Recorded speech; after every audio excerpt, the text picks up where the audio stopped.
Ayan, alright mga padi.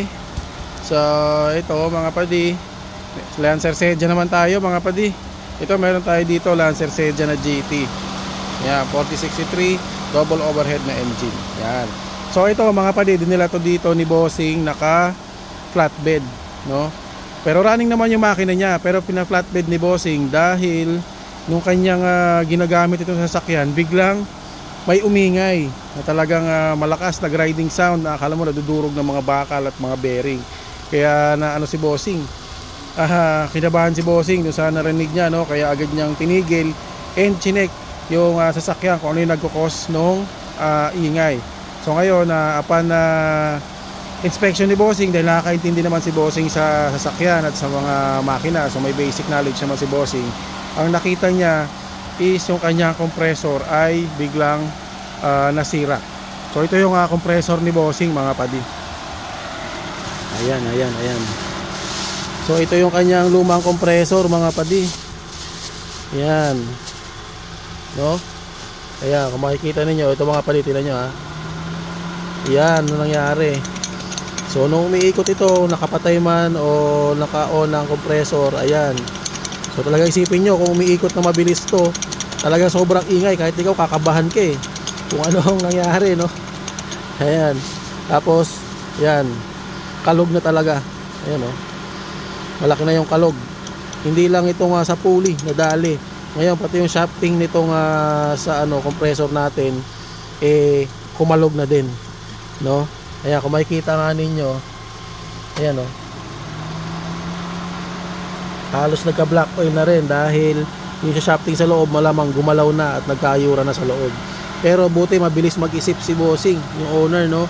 Pinatay niya agad yung makina and then hindi niya na pinilit na patakbuhin yung kanyang sasakyan. So ginawa niya is pagtawag agad siya ng tow truck. Yan, at diniretso niya na dito sa shop natin mga padi. Kaya ayun, yun nga, nahirapan din pala kami maghanap ng compressor nitong sa Lancer GT na to, no? Kasi nga dun sa 4G80 na makina mga padi, ang pulley is 5 PK, no?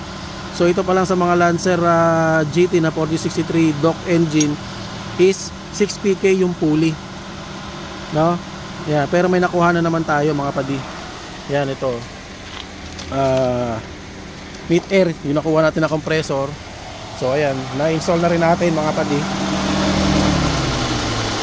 Yan, na-install na rin natin. So tinetesting na rin natin. Goods naman na. Ayan, tahimik na. Wala na rin makina, tahimik na. Wala nang unnecessary sound.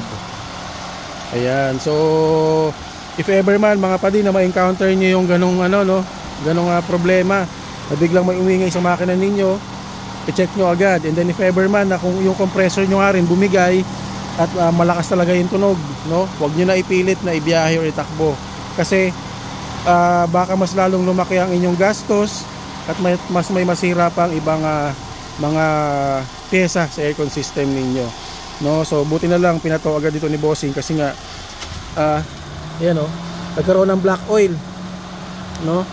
Yan ang iniiwasan natin, yung black oil, kasi kapag kumalat at lumala yung black oil, nadurog yung internals na itong compressor natin mga padi, kakalat yan sa buong system, no?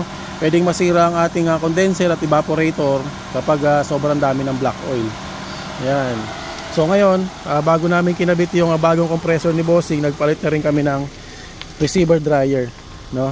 Ayan. Kasi nga for prevention na hindi mawala yung warranty ng ating bagong compressor, kailangan malinis yung ating aircon system. Kaya obligado palit tayo ng ating receiver dryer and palit din tayo ng ating expansion valve, no? Ayan.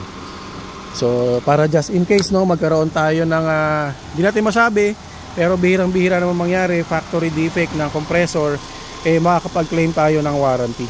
Kasi ang black oil po, kahit saan po kayo bumili ng compressor o kahit saan kayo magpakabit o saan kayo once makitaan ng traces ng black oil ang compressor, automatic void ang warranty, no? So yun ang tatandaan ninyo mga padi. Kahit saan kayo magpagawa ng aircon system ninyo, basta every time na nagpapalit kayo ng compressor ninyo mga padi, i-oblige nyo yung shop na gagawa na i-flashing yung buong aircon system, yung mga daanan ng refrigerant or ng freon. Yan, kasi once na magkaroon ng problema, may mga na-encounter kasi kami na bagong palit yung compressor ni client.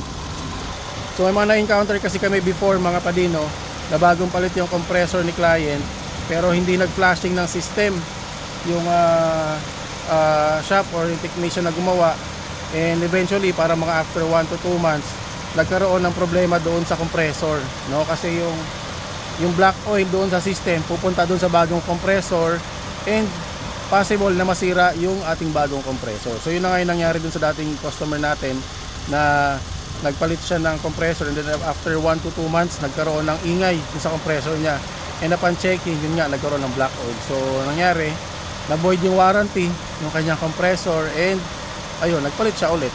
So yun lang. So yan, tingnan natin ngayon yung lamig naman itong ating ginawa mga padi. Yan. Papasok tayo sa loob. So ay, malamig na. So yung kay bossing naman ng compressor, no, malamig pa naman siya. Nung sabi ni boss malamig pa, yun nga lang sobrang ingay, and pag hinayaan niya yon, ginamit niya yon at binahin niya papunta dito sa shop, hindi natin alam kung ano yung pwedeng mangyari, no? Baka mas lalong napalaki ang gastos ni bossing. So ngayon yan yung lamig niya, no, nasa 7.1 degrees Celsius. Yan, so pakalamig na yan mga padi, no? Acceptable na yan, napakalamig na niya mga padi. Yan, 6.8, 6.7, 6.6. Yan, lumalamig pa, no? So yan, goods na itong sasakyan ni bossing, and pwede na itong i-release. So yan lang mga bossing, basta tandaan po ninyo na lagi, every time na kung sakaling ma-encounter nyo yung kayong problema, check-in nyo muna, and kung matindi yung nakita ninyo, wag na ipilit ibiyahe. And pa nagpapalit po kayo ng compressor mga padi, make sure na ipapa-flashing ninyo yung buong aircon system ninyo. Alright, so para hindi ma-void yung warranty ng compressor, and syempre mas matagal niyo na mapakinabangan ng inyong bagong biling pyesa, and talaga namang bibigyan kayo ng mga gandang lamig pag ganoon mga padi. So yun lang mga padi. So maraming salamat ulit po sa panonood, no?